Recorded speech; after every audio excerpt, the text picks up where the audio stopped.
2015 ഹോളിവുഡിൽ ഇറങ്ങിയ ഒരു action crime മൂവിയാണ് സിക്കാരിയോ. ഡയറക്റ്റ് ചെയ്തിരിക്കുന്നത് ഡെന്നീസ് വില്ലന്യൂ.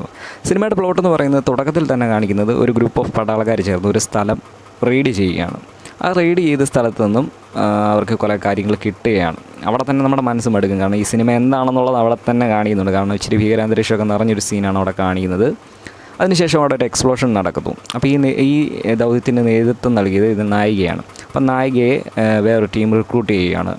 നായികയുടെ പെർഫോമൻസ് കണ്ട് നല്ല രീതിയിൽ ജോലി ചെയ്യുന്നുണ്ട് എന്ന് കണ്ട് വേറൊരു ദൗത്യത്തിന് വേണ്ടി നായികയെ വിടുകയാണ് വേറൊരു ടീമിൻ്റെ കൂടെ. അങ്ങനെ US-ൽ നിന്ന് മെക്സിക്കോയിലേക്ക് നായിക പോകുന്നു. അവിടെ ചെന്നതിന് ശേഷം നായികയ്ക്കുണ്ടാകുന്ന മാനസിക സംഘർഷങ്ങൾ, അതുപോലെ അവിടുത്തെ മെക്സിക്കോയിൽ നടക്കുന്ന സിറ്റുവേഷൻസ്, അതിനെയൊക്കെ ബേസ് ചെയ്ത് പോകുന്നൊരു സിനിമയാണ്. സൂപ്പർ മൂവിയാണ്. പക്ഷേ എല്ലാവർക്കും ഇഷ്ടപ്പെടുമെന്ന് ഞാൻ പറയുന്നില്ല. കാരണം ഒരുപാട് വയലൻസും ഒരുപാട് ഈ റിയലിസ്റ്റിക് ആയിട്ടുള്ള കാര്യങ്ങളാണ് ഇത് കാണിച്ചിരിക്കുന്നത്. അതുകൊണ്ട് തന്നെ എല്ലാവർക്കും ഇഷ്ടപ്പെടുന്നത് ഞാൻ പറയുന്നത്. പക്ഷേ ഒരു സൂപ്പർ മൂവിയാണ്. എനിക്ക് ഭയങ്കരമായിട്ട് ഇഷ്ടപ്പെട്ടു. അതുപോലെ ടെൻഷൻ അടുപ്പിച്ചാണ് ഈ സിനിമ പോകുന്നത്. നമുക്ക് അടുത്ത സീനിൽ എന്താണ് നടക്കുന്നതെന്ന് നമുക്ക് അറിയാൻ പറ്റില്ല. കാരണം തോക്കിൻ മുനയിൽ നിർത്തിക്കൊണ്ടുള്ള സിനിമ എന്ന് തന്നെ പറയാം.